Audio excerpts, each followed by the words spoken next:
اب یہ جو کزنز کا مطلب آیا ہے یہ اس بات کے لیے بھی آیا ہے کہ بیت المقدس کے لیے کیوں لڑ رہے ہو، کیوں لڑ رہے ہو؟ یہودیوں کے ہاتھ میں ہے نا، عربوں کو چپ بٹھانے کے لیے کہ تمہارے ہاتھ میں مکہ ہے، مدینہ ہے، تمہارے کزنز کے ہاتھ میں بیت المقدس ہے۔ تو چچا بھتیجے یعنی چچیرے بھائیوں کے درمیان اگر کوئی چیز رہ جائے تو کیا فرق پڑتا ہے؟ انہوں نے اس طرح سے اس کو ڈائیورٹ کر دیا ہے، چچیرے بھائیوں کی لڑائیاں ہیں۔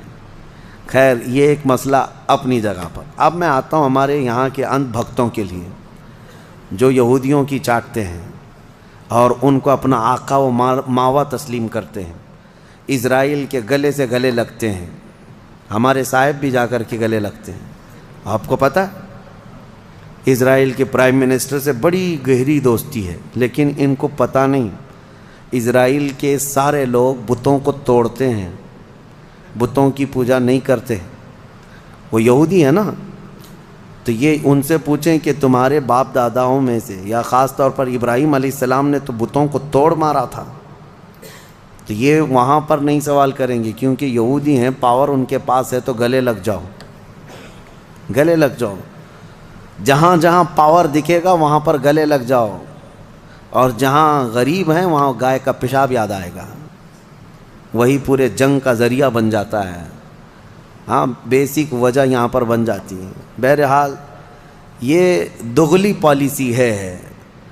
ان لوگوں سے تمہاری دوستی کیسے ہو سکتی ہے؟ میں ان لوگوں سے کہتا ہوں، آئیڈل ورشپرز جتنے بھی ہیں ان کی دوستی ان سے کیسے ہو جاتی ہے؟ جو یہودی ہیں یا عیسائی ہیں وہ بالکل بتوں کی پوجا نہیں کرتے اور وہ بتوں کو توڑتے ہیں، اور ان کی کتابوں میں موجود ہے، یہودیوں کی کتابوں میں بھی، کہ بتوں کو جہاں پاؤ وہ توڑ دیا گیا ہے۔ حضرت ابراہیم علیہ السلام کا یہ واقعہ موجود ہے۔ تو پھر ان کی دوستی کیسے ہے؟ کہ اصاف اور نائلہ دو بت تھے مکہ میں۔ یہ صفا اور مروہ جو پہاڑیاں ہیں نا، اس پہ کیا تھا؟ صفا پہ ایک بت تھا، مروہ پہ ایک بت تھا، اصاف اور نائلہ۔